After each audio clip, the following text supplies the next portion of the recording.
皇上，奴才这儿有手绢儿。啊，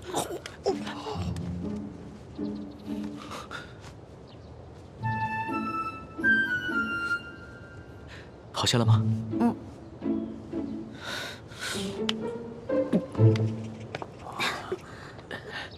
鳌拜，你别不服气，没想到你这个人不仅有勇无谋，还有眼无珠。站在你面前的根本就不是什么皇上，他是皇上的替身龙三。你说他是龙三？护驾，护驾！这边快！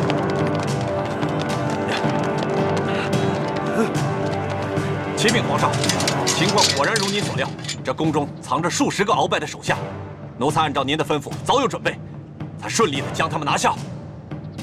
好，擒下鳌拜。这，来人，拿下鳌拜。这，他真是皇上？对，这就是当今皇上。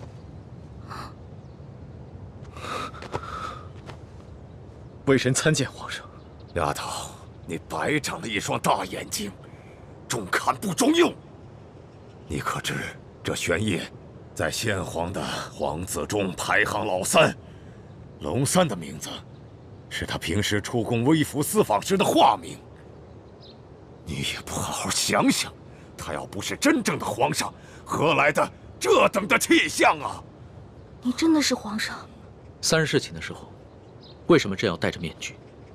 朕跟你说话的时候也是破绽百出，可是你都没有发现。朕还从来没有见过像你这么单纯可爱的女孩。皇妹，赶紧下跪！你这个骗子！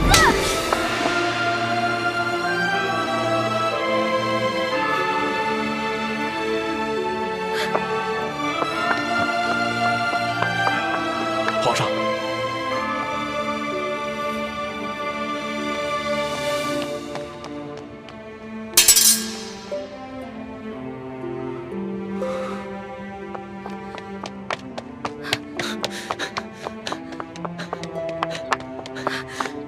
你给我站住！你给我放开！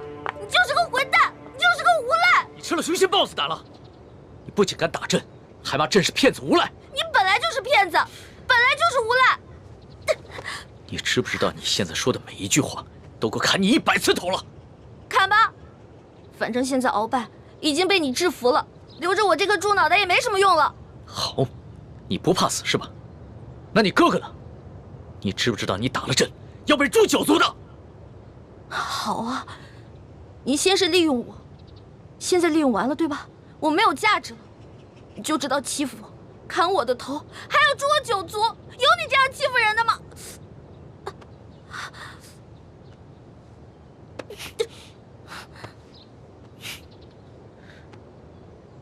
伤口这么深，你还乱动？你等一下，朕马上让你哥哥过来给你止血。现在都要砍我和哥哥的头了，还止血干什么？朕难道不该砍你的头吗？你知不知道从小到大，还从来没有人打过朕，就算朕的皇阿玛在世的时候，也从来没有动过朕的一根手指头。那还不是因为你骗我？你跟我说你不是皇上，你是龙三，我是你的老大。那小弟做错事了，老大教训一下怎么了？那要你这么说的话，还是朕的错了。没错，就是你的错，谁让你骗我了？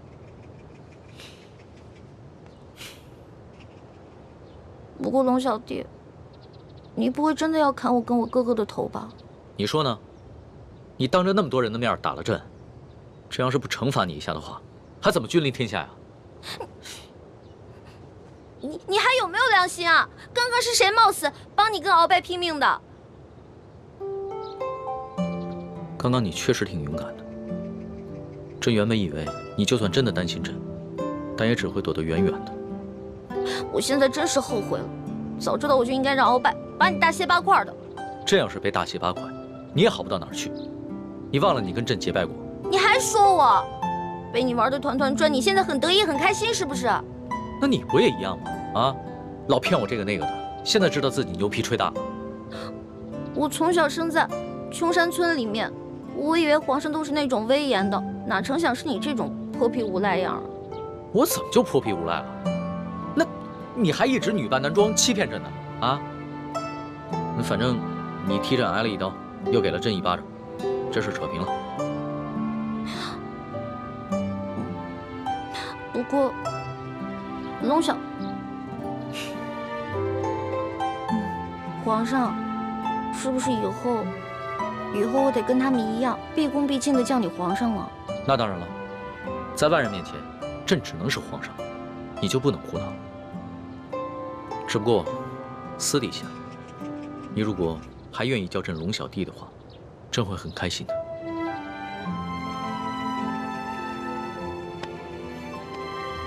是不是疼死了？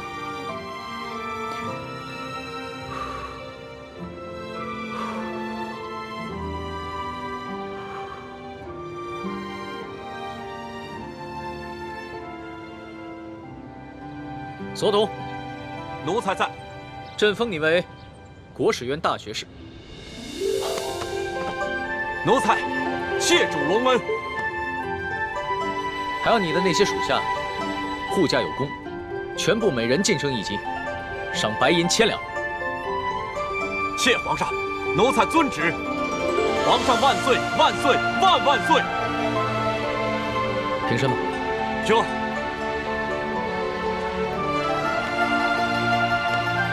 李建清，臣在。朕封你为太医院副院判，赏黄金100两。皇上，臣之医术还不够格担任太医院副院判一职，若是勉强忝居高位，于臣也未见有益。臣护驾乃是臣分内之事，不求封赏，只求当好一名御医。你年纪轻轻就能淡泊名利，很好。不过既然是你救了朕，那就是为朕立下了大功，朕也得赏罚分明啊。你要是不愿意升职的话，那朕就赐你一件黄马褂，准你有急事的时候，可以直接穿着黄马褂进宫见朕。多谢皇上。桓大爷，奴婢在。你为了帮朕铲除鳌拜，不惜冒着生命危险潜伏在鳌拜的身边，还识破了鳌拜要给朕下毒的阴谋，为朕擒下鳌拜立下了首功，可谓是有胆有识、有勇有谋的女中豪杰。你想要什么，尽管说出来，朕都会遂你的愿。皇上，奴婢只有2件事想请求皇上。这第一件事，想让皇上撤去奴婢的答应之位。朕本来就要准备取消你答应的封位，封你为嫔，让你做一宫之主。皇上误会了，奴婢不是嫌答应的封位太小，而是奴婢只想做一个小小的宫女。为什么？因为奴婢的满八旗身份是鳌拜帮我伪造的，之前为了迷惑鳌拜，所以皇上给奴婢封了一个答应之位。可是现在鳌拜已经就擒了呀，所以奴婢也没有必要再假意的做皇上的后宫嫔妃了。这有什么的？朕早就想过了，找一个八旗的宗亲认你做义女，赏你们李家一个满八旗的身份就是了。其实这跟几起也没什么关系。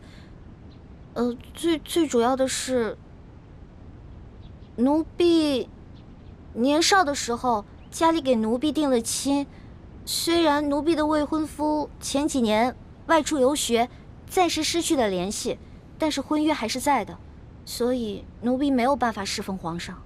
你的意思是，将来有可能还是要出宫，去跟你的未婚夫完婚？这大清朝跟历代历朝都是一样的，推崇信义为先，这婚约自然也要遵守，所以奴婢就不能侍奉皇上，希望皇上成全。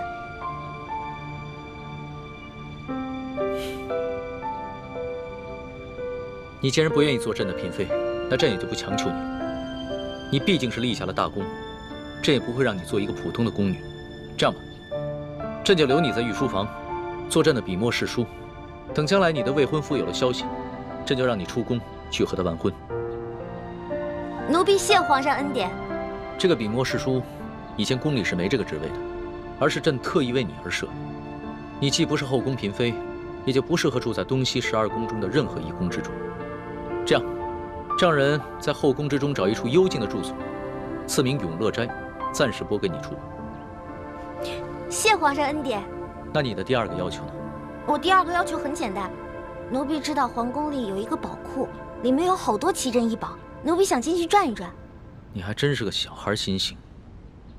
好，朕准你了，准你去宝库逛一逛，顺便挑拣自己喜欢的宝贝，就当是朕给你的赏赐。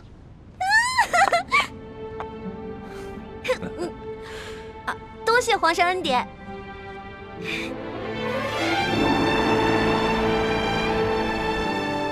石叔姑娘，哇，请。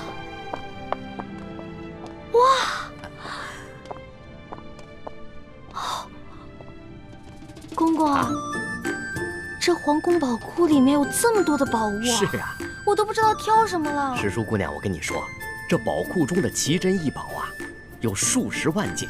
姑娘喜欢哪一件，告诉我，我来帮你选。李公公啊，您可知道皇上为何让我来选宝物啊？这个不知道，但是我知道，如今姑娘可是皇上身边的大红人呐。我在这宫中已经30-40年了，还是第一次看到奉旨到宝库中来选赏赐的事情啊。来，这皇上啊，让我来挑宝物啊，实际上是给我下了道密旨，是让我来这儿找铜匣的。哎，但是这事儿除了皇上知道，只有你我知道，不许告诉第4个人啊。奴才明白，姑娘你放心，我在这宫中当差好几10年了，就一样好处，嘴巴紧，从来不乱讲话。这个好，继续保持啊。好，走，我带你去看看册子啊。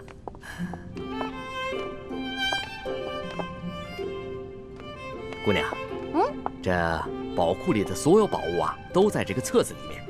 我们看看这个铜匣，这个是铜匣的，你看看。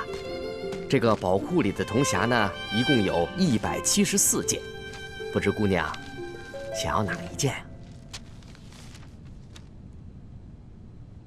李公公啊，这个铜匣呢？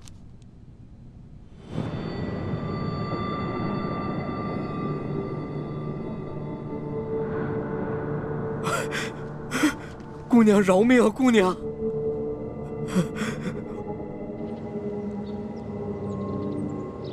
什么？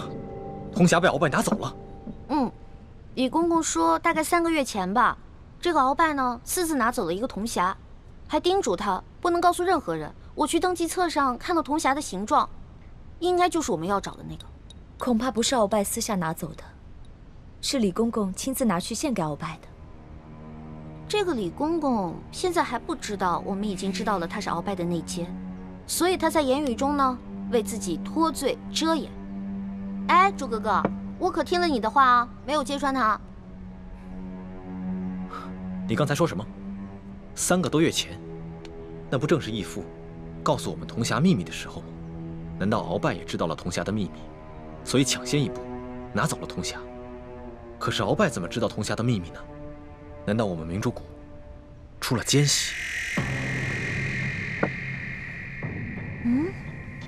奸细？我觉得会不会是鳌拜觉得那个铜匣很顺眼，自己比较喜欢，就顺手拿走了呢？环美，这么大的事情，我们不能存在侥幸心理。皇宫的宝库中有数10万件的珍宝，鳌拜偏偏选中了铜匣，一定是铜匣的秘密泄露了。那也就是说，咱们明珠谷有内奸了，那怎么办啊？眼下之计，只有想办法到鳌拜府上拿到铜匣，在暗中通知师傅们排查谷中所有人，找到奸细。学姐姐说的有道理，之前这康熙啊，一直担心我中了大补丸的毒，但他不知道咱们已经把毒悄悄的给解了，所以呢，我可以借口找解药，亲自搜查鳌府，康熙肯定会答应我的。环美，康熙一直对你言听计从，就连你之前打了他一巴掌，他也饶恕了你。但是，你千万不要被他的柔情蜜语所迷惑。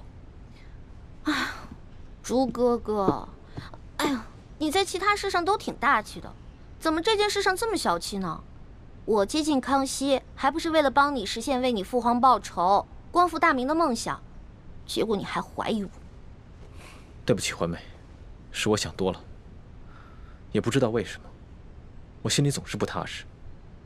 等我们拿到了铜匣，一起撤出紫禁城，再也不要见康熙了，好吗？怎么？你不愿意啊？哎呀，说实话啊，在这皇宫里呢，有最大的老大罩着我，想吃什么吃什么，想玩什么随便挑，这种感觉还真让我轻飘飘的。我还想多享受几天呢。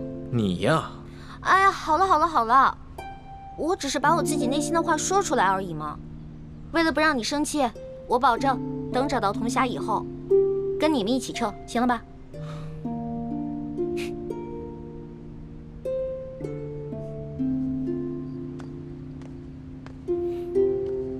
老大，谢谢你。要不是你的金蚕背心，说不定小弟就再也见不到老大了。哎呀，这个金蚕背心我穿着也没什么用，我跟这世上的人无冤无仇的，也没有人想害我。倒是你，虽然高高在上，所有人都对你很恭敬，指不定多少人想害你。拿着吧，给你了。既然你这么关心朕，那朕可就收下了。你知道这件金蚕背心的来历吗？我只知道这个是先帝赐给鳌拜的。这件金蚕背心呢，是前明崇祯皇帝的贴身之物。这个崇祯皇帝生性多疑，唯恐被人刺杀，所以花重金从海外购得了这么一件宝物。可惜啊，最后他还是丢掉了天下，吊死在了梅山。就跟这个鳌拜一样，曾经权倾天下，现在不也照样变成了一个阶下之囚？所以啊，这执掌天下之人，可不能靠什么宝物防身，必须以仁德治天下。只有天下太平，这做皇帝的才会太平。龙小弟，你这一本正经说话的样子，还真像个皇帝啊！什么叫像个皇帝？朕本来就是个皇帝。是。而且，朕会说到做到。哎呀，老大，你怎么了？你没事吧？没事，可能是大补丸的那个毒发作了。那怎么办呀？我已经命索额图去查鳌拜府了，命他一定要找出大补丸的解药。不，这索大人吧，他去找，他即便看见了，他也不知道哪个是。要不然你还是让我去吧，我去搜吧。不是，可是你这样能坚持住吗？我其实刚来的时候吧，吃了我哥哥给我制的那个药，虽然不能根治这个毒吧，但是可以缓解一下。你让我稍微缓一下啊。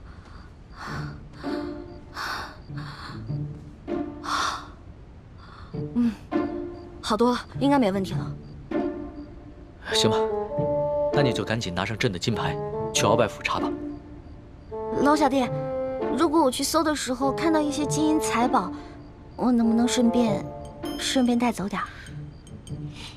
老大，你在宝库里边挑了那么多宝贝，还不知足？钱是个好东西嘛，多多益善啊。你呀，真是个小财迷。所以，龙小弟，你这话是答应了？啊，谢谢龙小弟。这样，等我发了大财以后，一定带你去京城第一酒楼吃顿好吃的，行不行？好，就这么定了。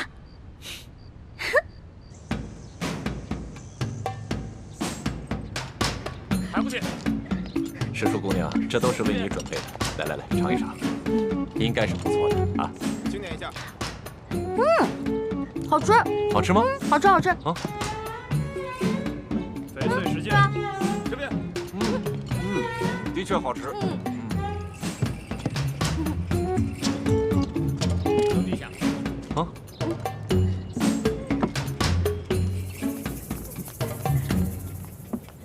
表姨夫，这是查抄的物品清单，您过目。啊。这大补丸的解药，府中里里外外、上上下下都搜了个遍，还是未能找到。这怎么能行啊？大补丸解药是最重要的东西啊！皇上说了，掘地3尺也要找出来。继续搜。是，卑职这就亲自带队再去搜一遍。快去。你走。这，赤树姑娘，这是查抄的物品清单，您长长眼，过过目。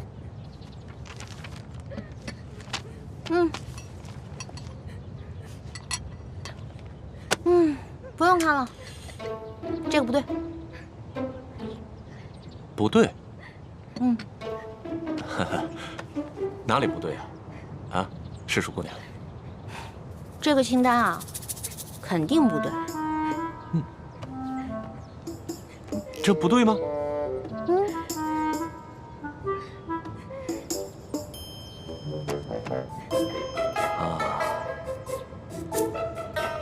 好，赤树姑娘，咱们能不能借一步说话？好啊。走。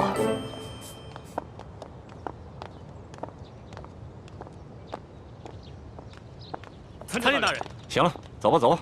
这，走。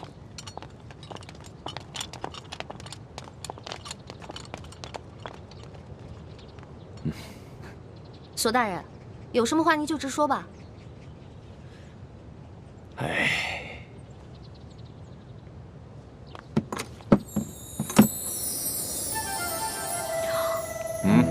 哇，这么多金银珠宝啊，连在皇宫的宝库里都没见过呀。赤树姑娘，你这眼光挺毒啊，一眼就看出这账目不对啊。实话实说吧，这2箱宝物还真就没入账。咱俩来鳌拜府，也不能白辛苦这一趟吧？咱们2:1天作5，把这2箱宝物给他分了，这样如何？分了，这不太好吧？这有什么不好的啊？这皇上命咱们俩来查抄这鳌拜府，其实就是想赏咱们俩一个发财的机会，这你都不懂吗？那也是，咱就别跟皇上客气了。是啊，那咱跟皇上客气什么呀？啊？那这样，一会儿你找个人啊，帮我把这箱抬到永乐斋去。没问题啊，这个包在我身上，你就不用担心了啊。那赤树姑娘，这些账目可对了？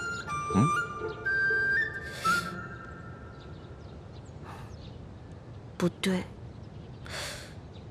还是不对啊。什么不对啊？赤树姑娘，这还有哪儿不对呀？啊？这个不对。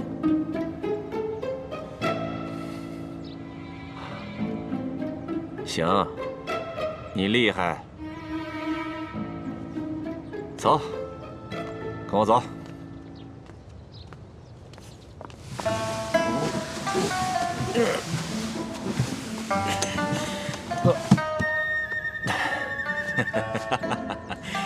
哎呀，赤树姑娘，这是我藏的最后1箱的宝物了，啊，没入账的宝物了。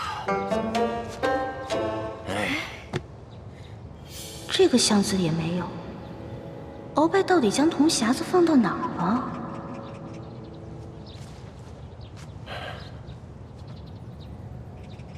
赤树姑娘，这最后1箱宝物，我本来是要留下来，孝敬其他王公大臣的。你想啊，咱俩捞到了这查抄鳌拜府的肥差，这朝里多少眼睛盯着咱俩也不能不懂规矩啊，是不是？是啊，索大人啊，我虽然不是特别懂你们这朝中的复杂关系吧，但是我也知道，这人要懂得分享，不能吃独食，不然啊会招来祸灾的，是不是？是啊，哎呀，赤树姑娘就是聪明伶俐，难怪皇上这么宠爱你。哎，那现在这账目可对了？这账目是对了，但是我这解药还没找到呢。对呀，这解药没找着。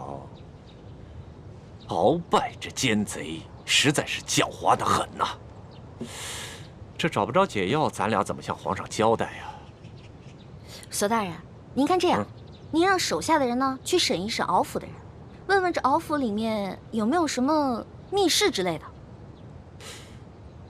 对呀，我怎么就没想到这一点呢？啊，哎呀，还是世叔姑娘更胜一筹啊！那咱这个先放着，查解药去。走。世叔姑娘，你瞧这个地方机关重重，也不知道藏了多少宝物，说不定这大补丸的解药就藏在里面。索大人，这个机关十分的复杂，我们真的没办法打开啊！废物，一群废物点心，这点事儿你们都办不好啊！我告诉你们，再给你们1个时辰，如果你们再打不开，我把你们这没用的手给剁下来。我剁下来，知道吗？我知道，我们开。索大人，消消气啊！我觉得他们打不开，跟您站在这儿也有关系。您想啊，您站在这儿，他们紧张啊，紧张肯定打不开。要不然您看这样行吗？您到外面啊歇息，喝个茶，我来看着他们。还真说不定啊。那行，那就麻烦世叔姑娘帮我先盯着点儿。好嘞。啊，你们听好了啊，一切都听世叔姑娘的安排。是。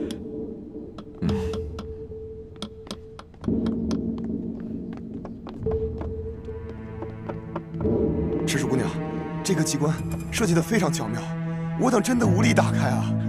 是啊，我看看。